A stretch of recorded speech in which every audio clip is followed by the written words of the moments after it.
the 37th parallel on America's haunted highway, it's Pixelated Paranormal, your guide to the unusual and the strange.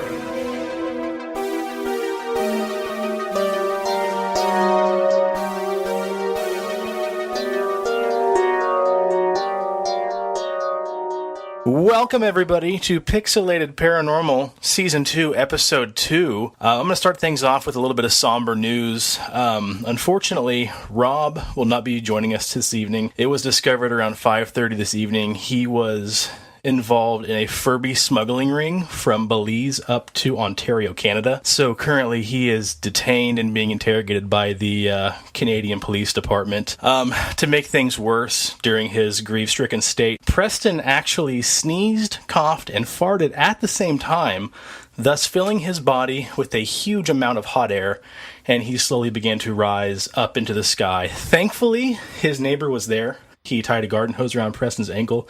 At the last minute, he's currently tethered to a clothesline pole. So, yeah, there you have it. But all is not lost. With us today will be a good friend of ours of the show, one of the hosts of Pixelated Radio, Cory. Cory, how's it going? It's going well. I was not expecting that intro.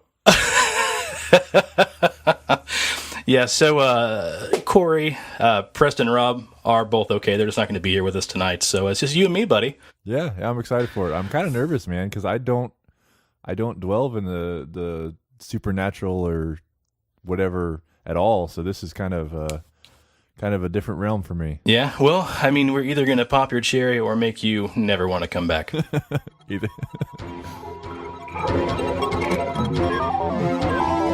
So I'll go ahead and jump into the news. You got anything newsworthy you want to talk about? If not, no biggie. No, you go ahead and take it over. Okay, cool.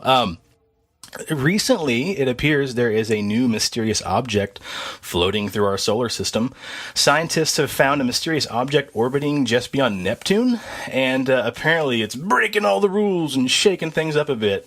Astronomers have nicknamed this object Niku, which means rebellious in Chinese, because of the object's reckless behavior. The international team of scientists discovered the object using the Panoramic Survey Telescope and Rapid Response System, or if you're keeping notes, it's called PanSTARRS with 2 R's, in Maui, Hawaii.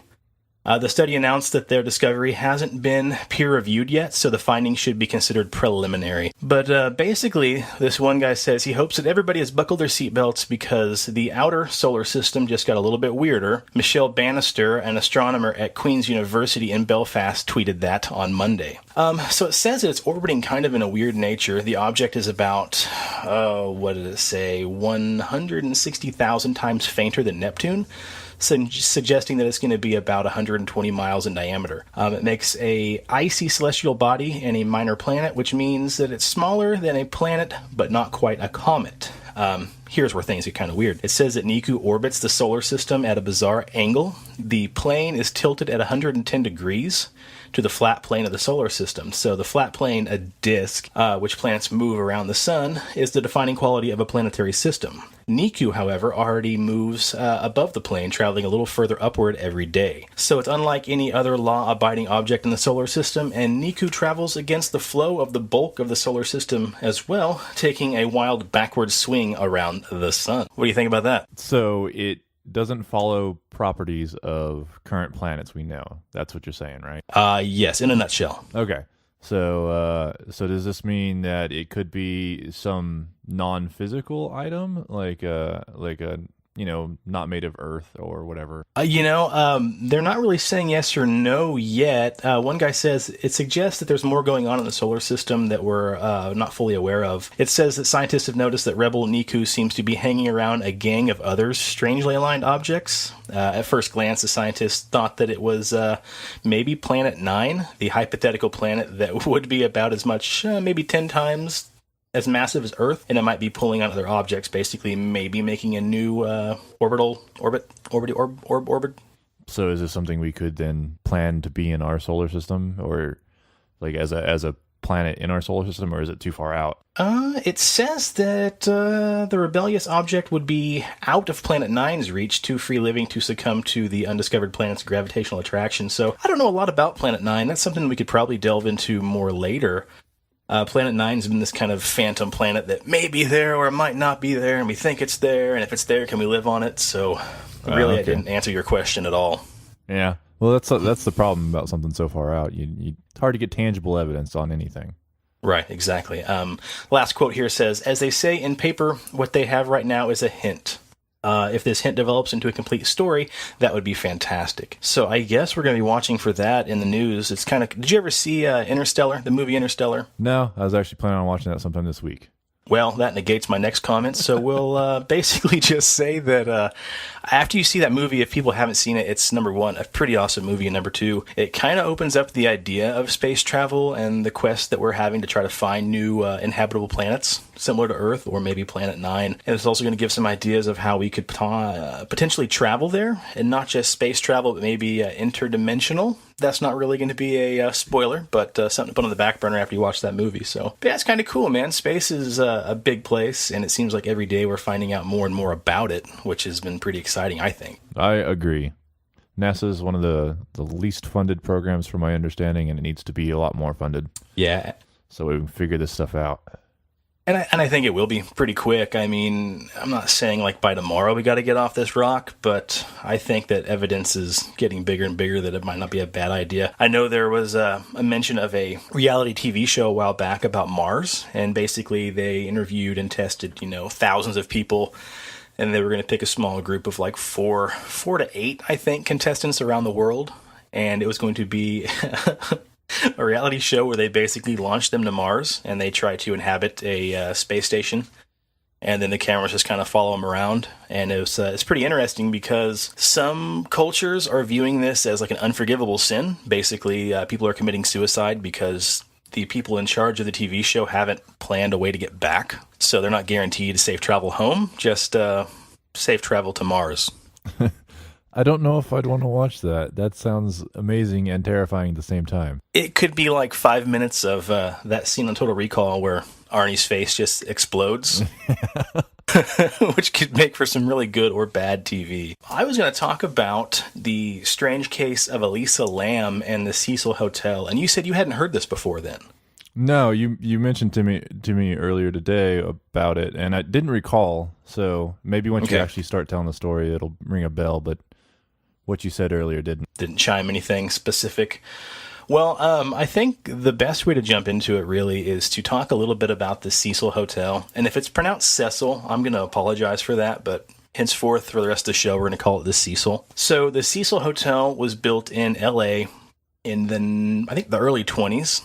And its intention was to be a very beautiful Art Deco hotel that would be used kind of middle to upper class, kind of helping to build up that area, which is now called Skid Row. But back then, it wasn't called so much Skid Row, or at least it didn't have the negative connotation that Skid Row had. But it started off to be a pretty successful hotel, but the guy who built it couldn't foresee the Great Depression. And so right around the 30s, it tanked and things kind of fell apart, and it just kind of got lost like everything else.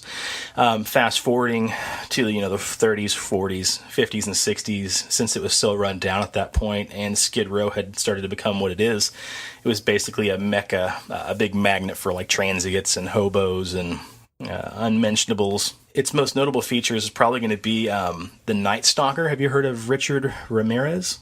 No, I haven't. The suspense killed me. I thought you were going to say, he's my cousin. Third favorite cousin. So Richard Ramirez was better known as the Night Stalker.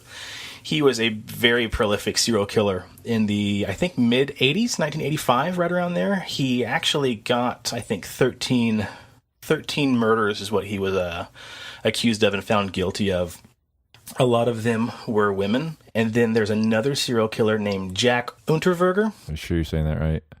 I'm pretty sure I nailed it. Okay, so as was said before, Richard Ramirez stayed in a room on the top floor of the hotel in 1985. During this time, he was very active, claiming the 13 victims I mentioned earlier. They said basically he'd go out, do his thing, and then late at night he'd sneak back in, throw his dirty, bloody clothes in the dumpster, and then sneak in the back door. He was found guilty, and I believe Ramirez died, I think, just a few years ago. Some complications right before his death sentence. He actually ended up dying of, I'm not going to say natural causes, but some kind of disease, what have you. Then there was a copycat killer, which I mentioned earlier, Unterberger, and they said basically he was notorious for killing prostitutes, and the reason why he pinpointed the Cecil Hotel in 1991 is because he had heard of the rumors of the Night Stalker and decided, hey, that sounds like a pretty hot place. Maybe I should go there and do the same thing. And he's got kind of a weird life. It says in 1974 he had murdered 18-year-old German citizen Margaret Schaefer by strangling her with her own bra. And you're going to find out that's going to be kind of a reoccurring event. In 1976, he was arrested and sentenced to life in prison with no parole for at least 15 years. While in prison, he became an author of short stories, poems, and plays, and autobiography. We fast forward a little farther. There was a campaign to pardon him and release him from prison. Their president refused to sign the petition and cited the court mandated minimum of 15 years in prison, so he had to spend at least the 15 years in prison. He was released early in 1990 on May 23rd, after the required minimum 15 years of his term had been served. Upon the release, he wrote an autobiography, and that was taught in schools, and his stories for children were performed on the radio. So it's kind of one of those weird deals of he killed some people, and then he became Dr. Seuss. I, for a second, thought you were being serious about Dr. Seuss, and I was like, oh, no, that's not. Oh, no, he wasn't Dr. Seuss. No, not at all. Took me a second to no, that's not right. The Seuss is loose and he's got a noose. That was really bad. So law enforcement later found out that he had killed a prostitute in Czechoslovakia and 6 more in Austria in 1990. The first year after his release. I'm not sure really where the story goes. It's kind of strange, but it says in 1991, he was hired by an Austrian magazine to write about crime in LA and the difference between U.S. and European attitudes on prostitution. He even met local police. He went on a couple ride-alongs in the Red Light District in the city. And during the time in LA, 3 more prostitutes were killed, and they are a woman named Shannon Exley, Irene Rodriguez, and Sherry Ann Long. All 3 women were beaten, sexually assaulted with tree branches, and then strangled with their own bras, which appeared to be his signature move. And that's a pretty good backstory on some of the grisly shit that happened there. Yeah, you get intense on these. All right, strap in, Cory. That's not all that happened. If you back up a little bit back into the 60s, there is a long string of suicides that happened there, because the Cecil, like I said, was in Skid Row, and so a lot of people went there with not the best of intentions. We're going to assume some lewd activity, some drugs, and other dirty deeds. But it says one of the most notable suicides they had there was by a woman named Pauline Otten. She was 27 years old. This lady threw herself out of the 9th floor window, and I'm laughing. It's not funny. It's really sad. When she threw herself out the window, she actually landed on a passerby, a 65-year-old man named George Gianni, and both of them were killed instantly. So it's pretty sad stuff. That's crazy. Bad timing on his part. Yeah, some of the worst. The other notable thing, that wasn't a suicide, but a murder that's been unsolved, by the way. One of the hotel's residents went by the nickname Pigeon Goldie, and that's because he often was found feeding pigeons in a nearby park. On June 4th, 1964, he was found dead in his hotel room after having been beaten, raped, stabbed, and strangled, and it's noted that it may not have been in that exact order. But like I said earlier, no perpetrator has ever been found, and his murder remains unsolved to this day. So as you can see, it's a pretty nice hotel to get wrapped up in. My buddy actually lives in San Diego, took a trip up to LA, he and his girlfriend, and sent me a picture of the Cecil Hotel modern day, which has been renamed, by the way. I think it's called the Stay on Main, and they're trying to kind of rebrand it and give it a not so negative connotation, even though it's probably going to be known for quite a while. Okay, a little backstory for you, a little trivia. Skid Row. Do you know why Skid Row is called Skid Row? No. Oh, man, your suspenseful responses. They call it Skid Row because it refers to the path along which timber workers skidded their logs during the early days of L.A. The current sense appears to have been originated from the Pacific Northwest. Areas identified by this name include Pioneer Square in Seattle, Old Town Chinatown in Portland, Oregon, and downtown Eastside in Vancouver.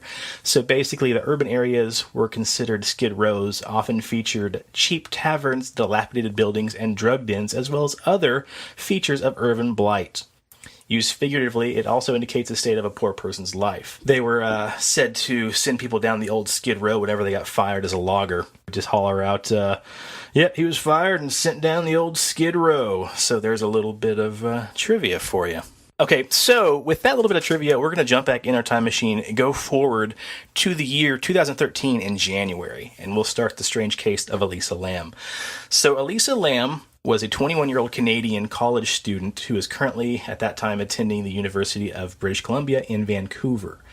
In January of 2013, she decided to take a trip to California. She deemed this trip her West Coast tour.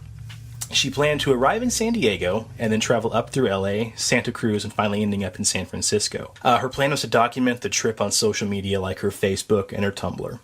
She was traveling by herself, no companions, nobody else, just herself, though she did plan to stay in contact with her family via, phone, Facebook, other social media venues. She was going to travel by train and bus. That was her means of transportation. On January 26th, this is where things start kind of snowballing into the unfortunate end. She arrived in LA on January 26th and checked into the, you guessed it, Cory. What hotel did she stay at? I forgot the name of it now. this Sylvester. No, it was the Stallone. No, it's actually called the Cecil. Cecil. You were there. You didn't know there'd be a quiz, though. That's okay. So she checked into the Cecil Hotel, the low-budget hotel near the infamous Skid Row. Now, here's where things start getting very strange. When she got to the hotel, she planned on staying with other people in one room together, kind of like a little commune. But the roommates who were staying with her reported that she had very certain odd behavior, and shortly after she arrived, she was moved into a room by herself. So that was on January 26th when she arrived, and things started going sour. 5 days after she arrived in LA, on January 31st, all her correspondence with her family stopped. Her friends never heard from her, and her social media just went completely dead. No pun intended. Her parents, after reporting her missing, flew down to LA, and a full search with police dogs, hotel staff ensued. They searched the entire hotel, every floor, including up on the roof with, like I said earlier, police dogs. They found no clue as to where she went. She just basically vanished off the face of the earth. The only clues they really had was that the hotel staff had reported seeing her alone, but in pretty good spirits while she was there. She traveled to a nearby bookstore, and the associate said that she stepped in and she did a little bit of shopping. She seemed very lively, very friendly, very excited about her trip. But again, on the 31st, she completely disappeared. The police tried posting flyers for people to come forward with any kind of evidence. Nobody bit. They didn't have any good luck. Then there was a very strange video that showed up of surveillance footage from the elevator where she was last seen. It was the last time she was ever seen alive. On the video, she's seen wearing, I believe, a red hooded sweatshirt, black shorts, gray t-shirt, and sandals. And then what's reported on the video, the behavior was really strange, decidedly odd and erratic from the very start. After getting on the elevator, you can see her frantically press the buttons of the elevator, but nothing really happens. What's strange enough, and I'll say this throughout the story, the doors to the elevator never shut. She seems agitated about something, and she's also kind of wary if somebody's following her, almost like she's hiding from somebody. The elevator doors failed to close, so she peeks outside several times. She's looking both ways, and then she quickly moves to the wall and kind of hides behind the wall with the buttons, like she's hiding from somebody. She keeps cowering out of sight, poking her head out back and forth, kind of like a peekaboo type deal. All the while, she's staring outside the door of the elevator like she's waiting for someone to walk by or someone to find her. She's cautiously seen exiting the elevator, and she steps out but makes kind of a weird playful hop. She hops out of the elevator and then steps back into the elevator and then back out again. During that time, her hands are seen in her pockets. That's just odd behavior. Very odd behavior, yeah. And I mean, you'll watch the video and then see what you think of it. It's really, really flippin' bizarre. She steps almost out of sight around the corner out into the hallway, and then she pulls her hands out of her pockets and puts them up to her ears before she steps back into the elevator, frantically pushing the buttons again. Seemingly in a methodical manner, she pushes them up one line, down the other, Then she kind of paces around, puts her hands up to her ears. She goes out of the elevator again. As she's making a series of strange gestures, she's rubbing her forearms together. She's moving her hands, twisting them around, kind of like in a very strange, stiff movement.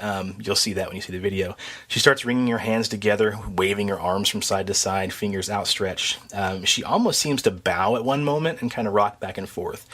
They say it should be noted again, Cory, and listeners, the doors of the elevator never close. And you probably know, we've been places together. Elevator doors are a son of a bitch and usually close about 30 seconds after being opened, oftentimes on loved ones and luggage. But what's weird, they never seem to shut until at the very end, she steps out, walks left off the camera, and moments later the doors finally shut, almost like it was on cue. That's the last time they have footage of her being alive. So, with all that being said, shit's about to get a lot weirder. So they say that she suffered from some mental illness. It's been documented on her public blog. A lot of people knew about it. It says she suffered from some depression and even possibly bipolar disorder. She was said to be taking, I think, Wellbutrin to help her cope with some of her ailments and things that were bothering her. On her blog, it said that a lot of times she's really upbeat, she's positive, she's excited, but then she also has times where she's really morose, sad, and kind of got some dark tones. They said that some people speculate that with her mental instability, depression, she also talks about a supposed rape. She may have suffered, after the rape and all of her mental anguish, a full breakdown, which that could explain why she's acting so erratic on the video. Now, the reports of her roommates say that she had bizarre behavior that she was exhibiting has also been believed that maybe she stopped taking her medicine, and then maybe she just had a full downward spiral, losing her grip on all reality, which could again explain why she was just acting so strange, playing peekaboo with nobody there.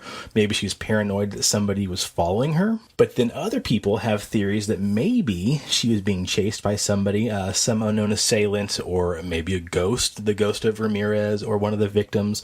That kind of takes a more paranormal spin. A lot of people say that maybe she was just full-on possessed. Now, if that's not enough, Cory, do you have anything to say yet about what we just talked about? Because we're going to get a little deeper, a little darker here in a minute. Well, it sounds like it could be a lot of things, really. Like, I mean, granted, I haven't watched this video yet, and it intrigues me, and I'm going to find it here soon. But right. It sounds like it might just be like maybe she got a hold of some drugs, like hardcore drugs.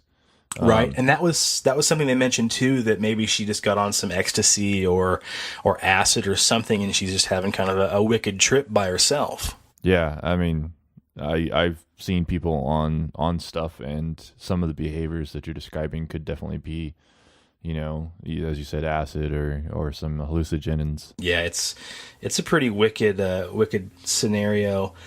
So here's what's going to be weird, man, and brace yourself. So what's really shocking and really disturbing, a few weeks after she disappeared, the hotel guests began complaining about the water pressure they were having in their sinks and their showers. They mentioned that there was a very odd color to the water and, unfortunately, even a very bad taste in the water. So on February 19th, we're talking about 3 weeks after she disappeared, the maintenance person, one of the maintenance people, went up on the roof to investigate the water tank to see what could be causing the smell and the color and all that kind of stuff, the water pressure. And that's when he discovered Elisa Lam's body in the water tank. I know this story now. You know the story? Okay, sweet. From this point, yeah. From this point. Okay, cool. So what's strange about the water tank? Access to the roof is barricaded off from the public. It's guarded by an alarm system, which they did say had proved to be fully armed and working perfectly fine at the time of her disappearance. The tank itself was extremely difficult to access. To prevent contamination from the general public and just all-around tomfoolery, the water tank was about 10 foot off the roof. The rooftop itself was even guarded by alarms, locks, fences. It was ridiculously hard to navigate through without being caught or seen by any person by themselves. And then next, I'll point out, it's a pretty freaking heavy lid on the top of the water tank. It's been reported that it's difficult for a full-grown man to open it by himself. And here on Pixelated Paranormal, we are not trying to say that men are better than women. What we will say, if you have a full-grown man trying to move this lid by himself, and they're saying it's kind of difficult, it's hard to believe that Elisa could have moved the tank lid by herself. She was about 5.5 foot tall and only weighed about 121 pounds. They said that it was so difficult to get the lid off that the police actually had to cut open the lid just to reach her body. Not only that, though, that's not the weirdest part. To even get through undetected by the alarm security over the fence, and then, after getting through all that crap, she then had to haul herself up the water tower 10 foot off the roof. And I forgot to mention, there's no on-site ladder. So after she got through all those obstacles, she would have had to scale up the side of this water tank and then got the lid off. And here's what's weird. When she was found in the tank, she was completely nude. Her clothes and all of her belongings that she had on her were floating next to her, but her body itself was completely nude, and they say it was almost covered in like kind of a sandy substance. And the details of that were kind of, just all over the internet. But they said what was strange is it took police and authorities almost 4 months to come up with the actual details of her death and release their full-on report on what happened. After 4 months of delays with evasion from the public, the police, the authorities kind of just beat around the bush, never gave the details. They were finally released. They said that there was no foul play, there was no drugs found in her system, so they finally just ruled that as a, what do you call that? What do you call that, Cory? Help me out here. Accidental drowning is the word you were about to say. I was going to say accident, so... Yeah, there you go. You're close enough. 50 points. So they said the body hadn't been tampered with. And what is strange, however, is not only did it take about 4 months for the police to finally come up with their report, people who have analyzed the video have said that in certain places they feel like the video had been sped up. Certain places it had been slowed down, and they noticed some areas where the video may have been spliced. I haven't really noticed too much myself, but I'm more engaged in the lore and the mythos of what's happening versus checking out the audio video quality.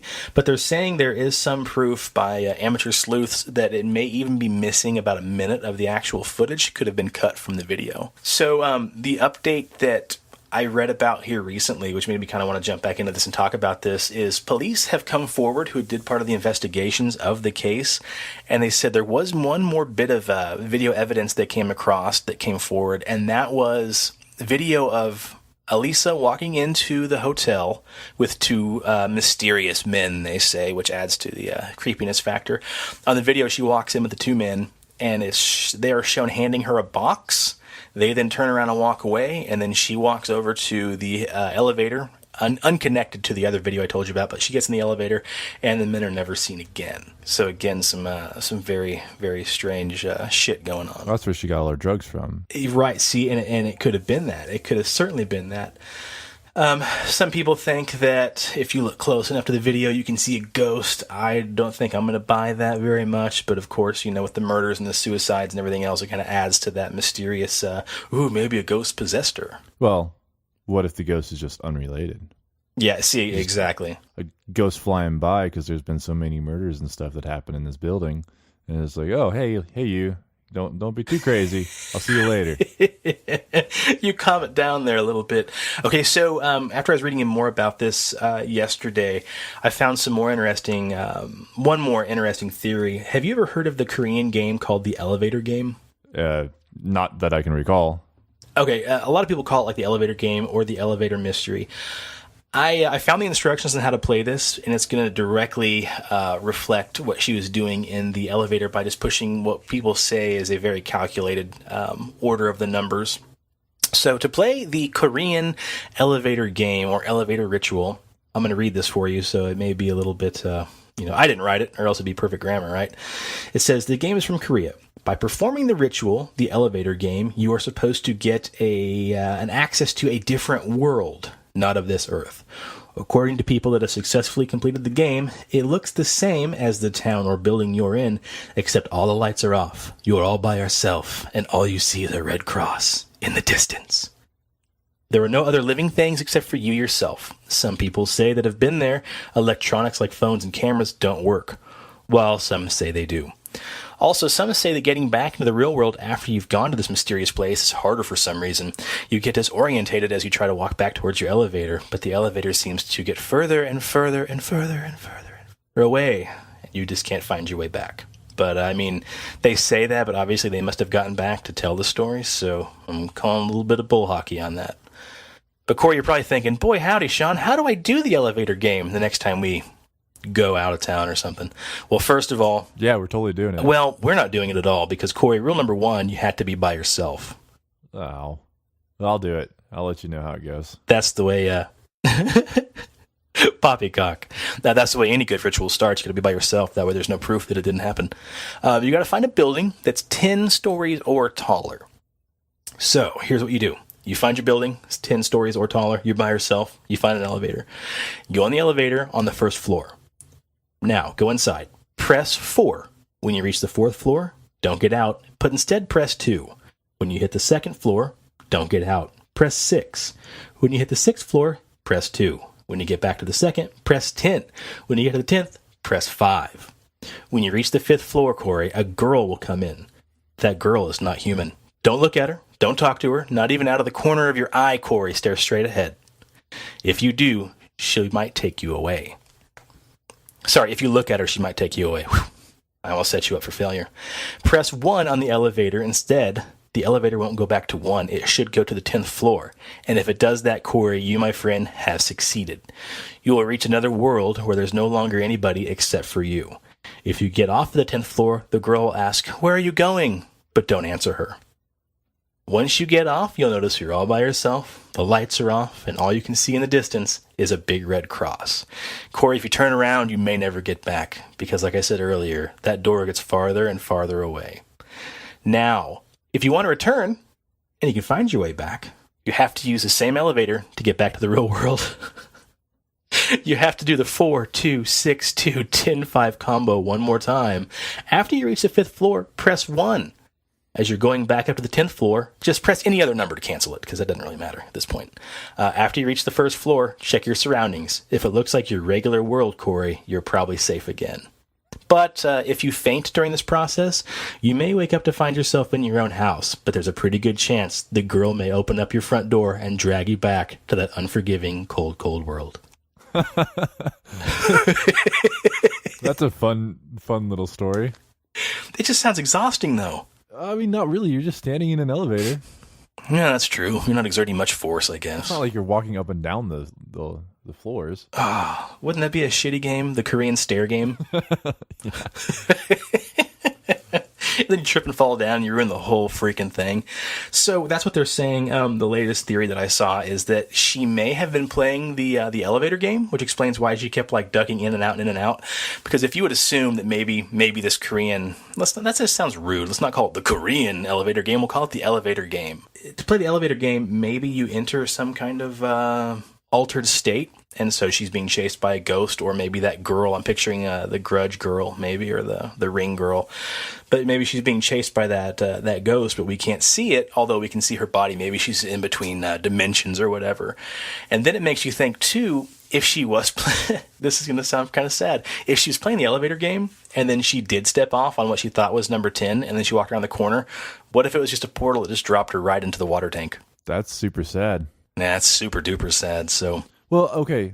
You were saying that was this video all on one floor, or could you tell? It's all on one floor. The video, when it opens up, you see her just, I think she walks onto the elevator, but the elevator door never leaves. Thus, the elevator itself never goes up or down. It's all on one floor.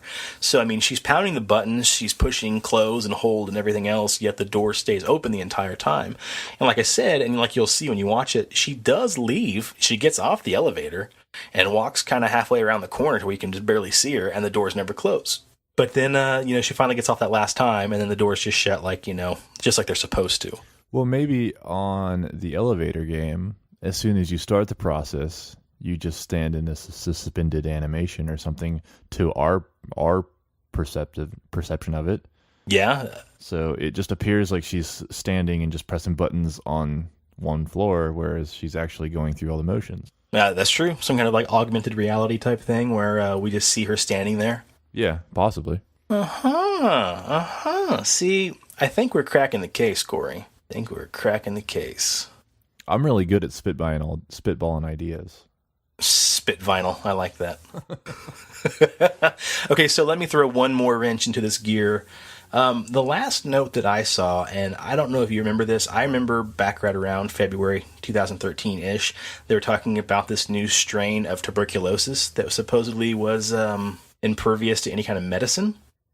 And the last little bit do you remember that? I don't recall. Okay, no problem. So the last little bit I could read, it says here and I'm going to read this, in a chilling display of startling synchronicity, the field screening kit used by the medical personnel during this outbreak of a resistant form of tuberculosis was called Lam-ELISA. It was called the Lam-ELISA test, or enzyme-linked immunosorbent assay. Tuberculosis probably had nothing to do with Lam's death, but it must be noted that one of the drugs used to treat the disease is called isoniazid, butchered that one again, not known for my pronunciation, has the possible side effect of confusion and abnormal behavior. Whether or not tuberculosis had anything to do with Elisa Lam's death, it is hard not to be at least a little bit suspicious of the coincidence of just the proximity of the girl's name being Elisa Lam and the test being called Lam-ELISA. So the final theory is that maybe she had been a test subject for some kind of governmental research, and she had just kind of gone crazy from the meds or the disease that she contracted. That one seems the most plausible. Yeah, think so? Yeah. You know, she gets a hold of some medicine that the government's working on, or whoever's working on, some doctor, you know, and she starts tripping out and doing crazy stuff on elevators. You know, I've heard of certain drugs that temporarily give you increased stamina and endurance. So maybe this helped her get on the roof without anybody knowing. You know, allowed her to open that hatch. Yeah. Then you go crazy and just think, "Woo! I'm going streaking in the quads." And you just strip off all your clothes and jump right in. Now, it's funny you said that. It's not funny because it's super sad. It's interesting you said that, because they did mention that somebody did speculate that maybe something to that effect may have happened. She could have got up there, pulled the hatch open, jumped in, and then realized, holy shit, what did I just do? But the water level could have been a certain level when she jumped in, and then it could have lost a little bit of water.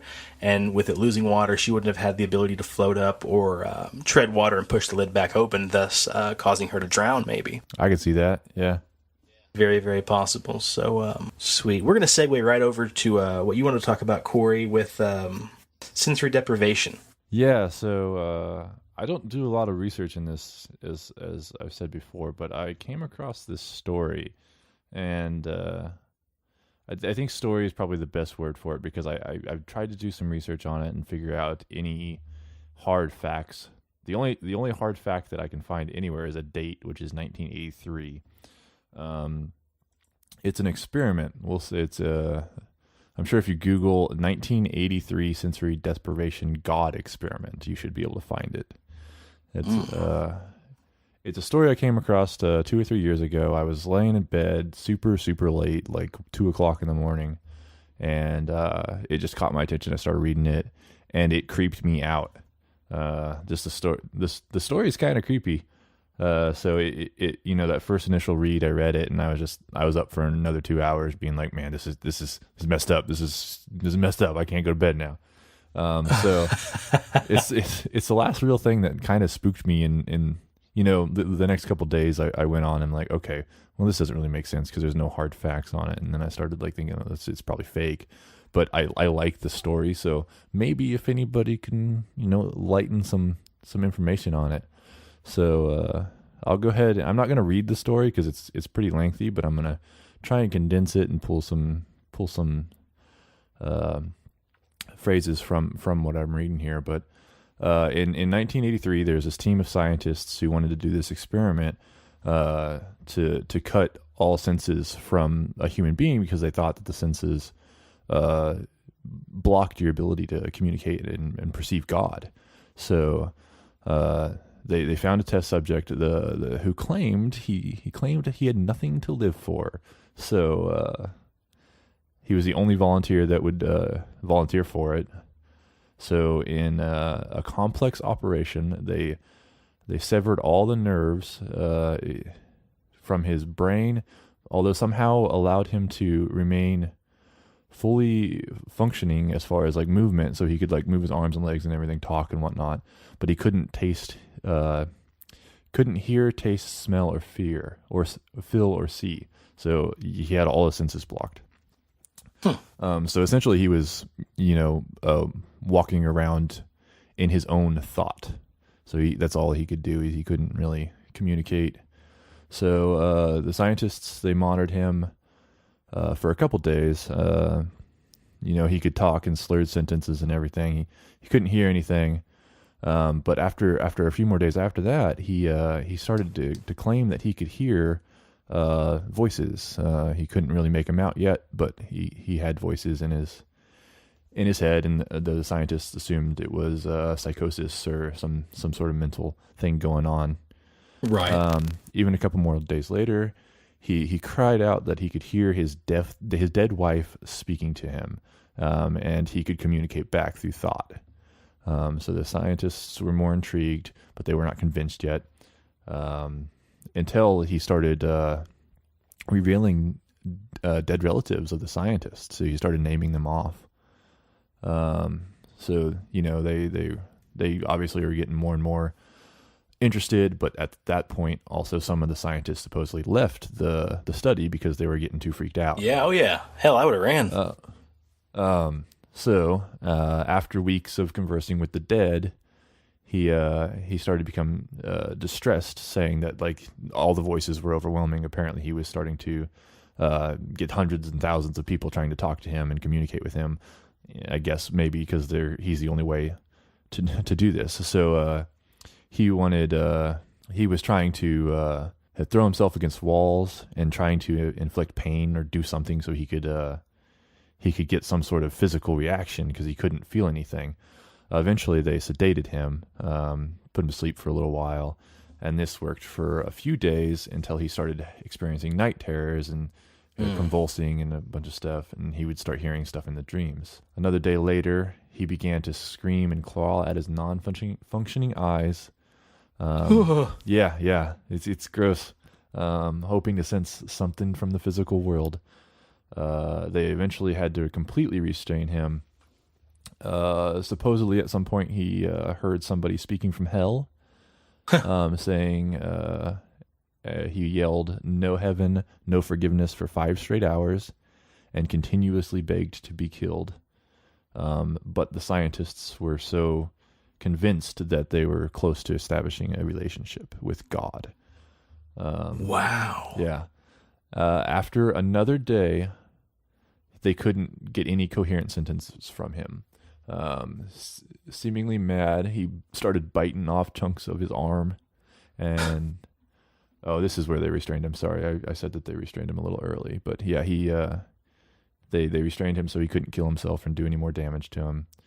After a few hours of being tied down, he stared blankly into the ceiling as teardrops silently streaked across his face. For 2 weeks, he had to be manually rehydrated due to the constant crying. Eventually, he turned his head and, despite blindness, made focused eye contact with a scientist for the first time in the study. He whispered, "I have spoken with God, and he has abandoned us." And then after that, all vital signs had stopped. There was no apparent cause of death. What the hell? Yeah, that's a crazy story. Yeah, I mean, if it's real, that's messed up. Yeah, and then like I said, I obviously started Googling and seeing if I could find anything on this story. Right. Unfortunately, there was nothing. There's been like video interpretations on it and stuff like that. But I might dabble around a little bit. But like I said, this story stuck with me obviously a few years ago. Yeah. And that's what's sad is you can never tell anymore what really happens, what's a real story and what's just some kind of crappy like Reddit, subreddit kind of thread. That's what's sad is we're in a day and age right now where you don't know if it's creepypasta or if it's, write your scariest 5-paragraph story you can think of, and then it just runs rampant. And, to be honest, because of the lack of information on it, I'm going to lean towards the creepypasta, the subreddit kind of thing. Right, yeah. But, like I said, it was a fun story to read. So yeah, I mean, nonetheless, it's a fun story. With sensory deprivation, that's kind of a real thing.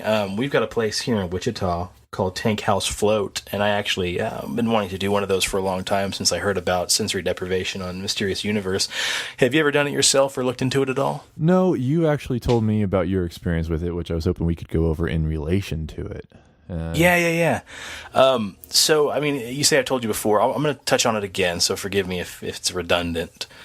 But, yeah. So you get in this tank, and it's it's just kind of like a big blob tank. I don't know what shape it is, anamorphic. But the idea is that the water temperature is the same temperature as the air temperature inside this tank. And the water is only about maybe 6-8 inches of water, but it's just enough salt water, high concentration of salt water you can float in it. So the problem is right now, and I don't want to sound like a know-it-all or, oh yeah, I know all about this, but with the amount of blue light and cell phones and tablets and everything else we use, our brains are running at like a super high rate. We're very, very, very stimulated. So you get in this tank and you lay there. You can be in the buff. You can wear skivvies, whatever you want to wear. And you take a shower before you get in.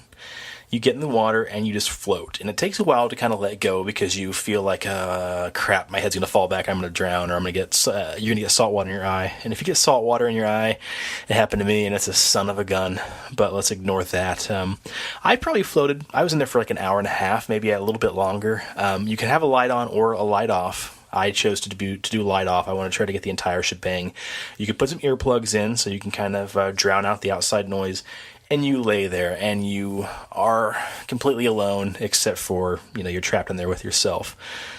And the idea is just to kind of try to get out of your own head and just separate yourself from everyday life, all your worries and all your concerns. So anyway, I laid there and I'm going to guess for the first like 15, 20, 30 minutes, it's me just trying to think to myself, quit thinking, let go.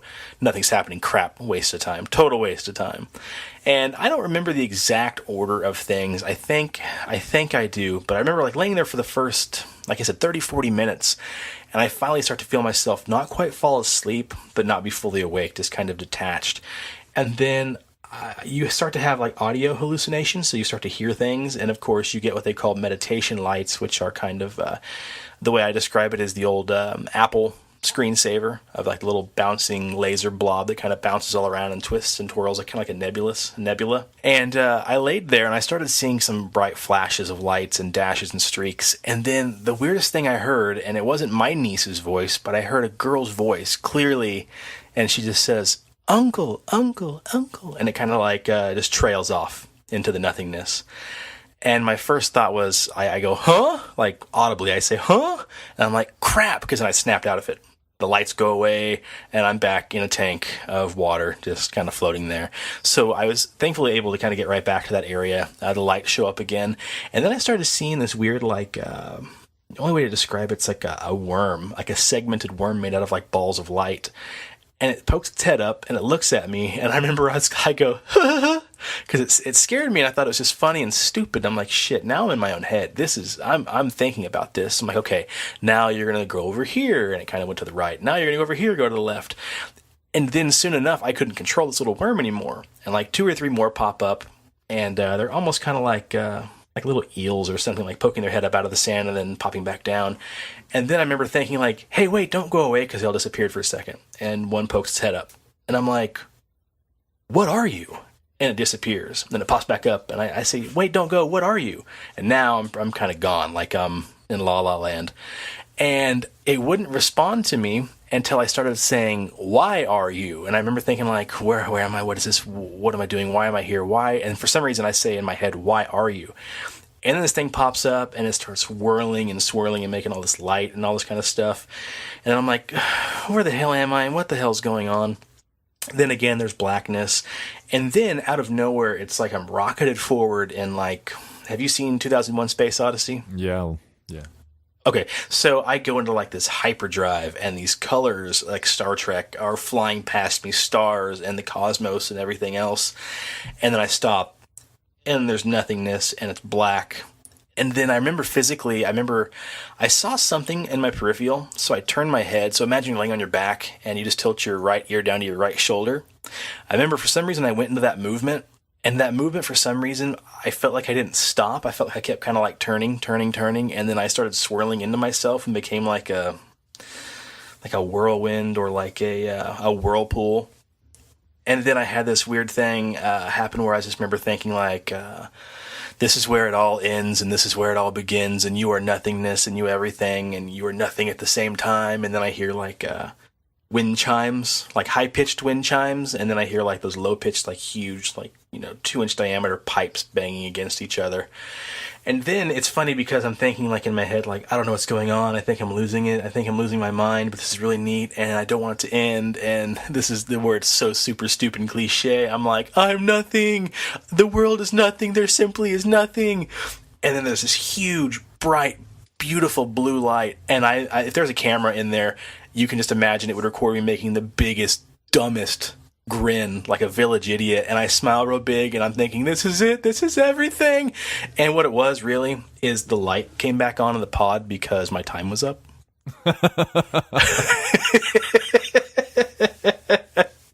But yeah, it was freaking cool, man, because they say it's equal parts, connecting with the cosmos and meditation and the universe, and equal parts you're just in your own messed up head, and you just kind of get a basically like a drug-induced trip, but there's no drugs. It's just sensory deprivation. You're lost. There's no light. There's no sight.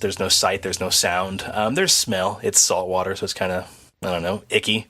There is a taste if you touch your finger to your tongue like I did, just to like, hey, I wonder if it tastes like salt water. It doesn't. It just tastes like no thanks is the best way to describe the taste. Like, no, not for me, thanks. But yeah, and then the idea is to hopefully to float still so you don't feel anything. So like you said earlier in that experiment, I mean, it's sensory deprivation. It tries to cut off all 5 of your senses for the most part, and that lets you disconnect, and that lets you just kind of explore whatever, wherever, however you want to go.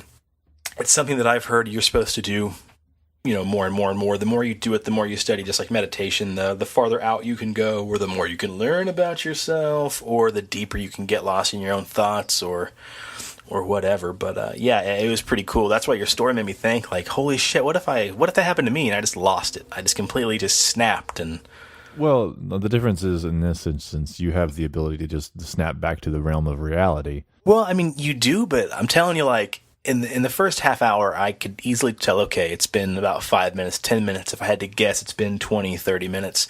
But I mean, when I got to that very end point where the giant bluish purple light came on, and I'm grinning like a freaking absolute moron, like, it's time! The only thing that snapped me out of it was when the jets, the water, it's kind of a hot tub. It's kind of like a hot tub, so you have jets to circulate the water. It circulates it until you get in, then it stops. And then when the timer goes off, the water jet starts back up, and that's what kind of snapped me out of it, because at first I'm like, oh my god, it's glorious, and then the water kicked on. I'm like, oh, you big dummy. I want to try this so badly now. I don't know if I have the ability to let myself go like that, because I'm so in my head all the time. And we've talked about this before. I super critical, analyze every little thing that I do, even my body movement, my dialogue. Yeah. I don't know if I'd be able to just stop that. So, and that's what was hard for me, because like I went into it, like Preston and Rob and I have talked about it a lot after hearing, on various podcasts, like, it's so cool, it's so great, it's incredible, and you kind of go out of your own head and you're in the cosmos and blah blah blah. So I'm laying there and you can't help but think, all right, here it comes, any minute now, I heard it's gonna be great, come on, let's go. And then you think, okay, don't think about it, you're thinking about it again, stop thinking about it, and then you quit thinking about it, and you're like, is it happening yet? Shit, you're thinking about it. So that's why they say you're supposed to keep trying, and you're supposed to, the first time is going to be kind of a 50-50 pass-fail type deal, and then the more you do it, the more easy it is for you to let go, which may be why they offer packages, 3 for 2 or something like that. Yeah. Huh. But yeah, it's super cool. I'm hoping, guys, this is going to hopefully be kind of like a part 1, part 2 episode. I think Preston and I are going to try to record a little tidbit. So if we do, I just thought of it, I'll have him tell his experience too, because I think he's floated a couple times now. So if we get lucky, we'll have him kind of talk about it some more with me. If Cory can be on there, we will. If not, we won't be. But yeah. And then Preston will hopefully talk a little bit more about the Montauk Chronicles and all that kind of stuff. But yeah, it was quite cool, man. I think it'd be something cool. Like we could even, you can't do it together because there's only one pod. Oh, we could make room. Well, we might get lost. Hey, yeah, there's only one pod in the room, so you can go together, but it's like I'd be sitting there for an hour and a half thinking, for shit's sake, Cory, hurry up, I want to go. And I'll sit out on the outside and I'll be like, are you there yet? Are you feeling it now? How's it going? Oh, good stuff. Well, you got anything else you want to talk about or discuss, man? I know you're kind of new to this gig. No, this is an interesting experience. It's not stuff I normally talk about, you know. I read supernatural stories here and there, you know. I've seen TV shows. I mean, I just watched the show you talked about last week. I think it was last week, Stranger Things. But yeah, it's just a minor dabble as far as I'm going. Listening to your guys' show has been more enlightening than I really expected it to be.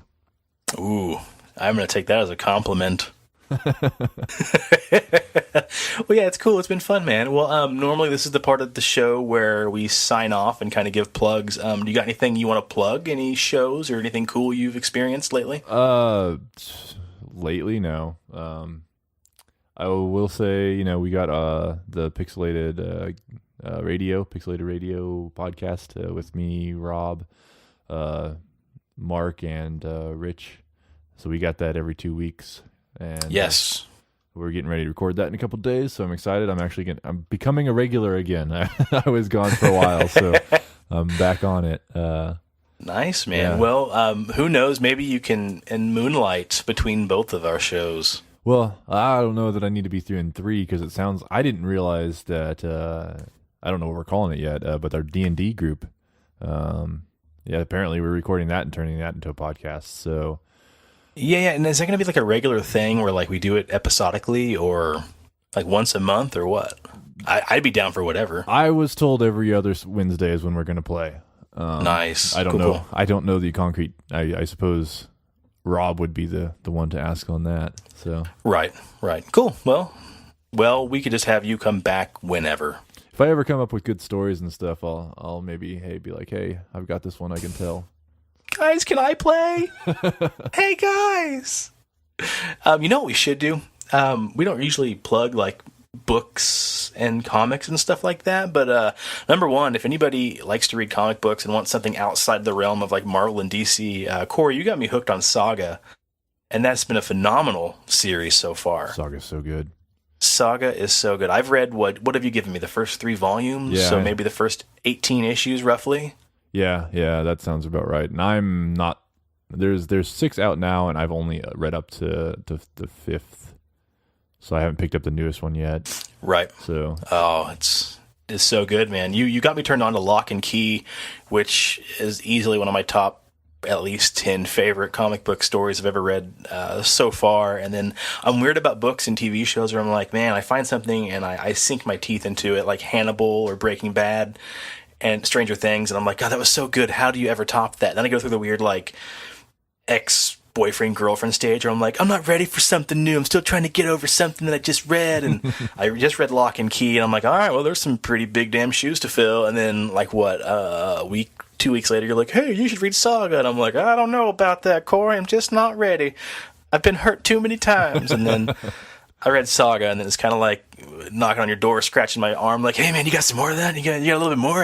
Yeah. Take maybe another volume. As soon as you finish that, whatever I gave you, you're like, I need the next one now. Yeah, instantaneously. So, yeah, guys, Saga and Lock and Key are 2 very good comic books that are outside of just the Marvel DC universes. And also, we talked about it earlier before we recorded, Rick and Morty. Quick note, you should watch Rick and Morty. If you haven't ever watched it, it's got a lot of sci-fi Fringe topics, tropes, whatever you want to say. Heartstring pulling. Yeah, and it's so well written. Everything about it's so good. But I don't want to dive too deep into it. It's worth watching. It definitely is. It's smart humor. It's dumb humor. It's very easy to appreciate it on many, many levels. And I always shove this out there on cartoons. Venture Brothers is pretty awesome. We don't got to talk about that at all, but I'm just saying, if you guys enjoy things and stuff, watch Venture Brothers. It's spectacular. Okay, well, we got the show plugged. Of course, we're lucky enough to be a part of the Pixelated community, so we've got Pixelated Radio. Kush has a solo show, Pixelated Sausage, which is pretty good as well. You can hear him just riff on anything and everything he's doing. He's an awesome fellow artist. He's a really good artist. He watches anime, reviews movies, and the like. So give that a shot. Otherwise, Cory, do you want to plug your Twitter at all? I use tweet? Twitter. I use Xbox Live. I use everything. It's all under the same tag, Wolfna. That's WOLFNA. I don't post a lot. I follow a lot. So if you post, add me, I'll follow you. But most likely I won't be saying much. Oh, the quiet type. I'm the opposite. I ain't no follow back girl. I get tons of people that just, hey, follow me, and this just kind of gets annoying. Personally. So, guys, as well, after that rambling, if you got any stories you want to share with us, listener stories or topics you want us to talk about, hit us up at our email, pixelatedparanormal@gmail.com. We would love to hear from you guys. If you have stories of your own, you can always remain anonymous. Just tell us up front, hey guys, don't say my name, but here's a pretty sweet story. And we've had a couple really good ones pop up. We'd like to have tons more. That way it's not just Preston and Rob and myself babbling about our own delusions. But for now, guys, thank you so much for listening, and we will catch you next time around on Pixelated Paranormal. Puppy dog's in trouble. Puppy dog's gonna get a spanking.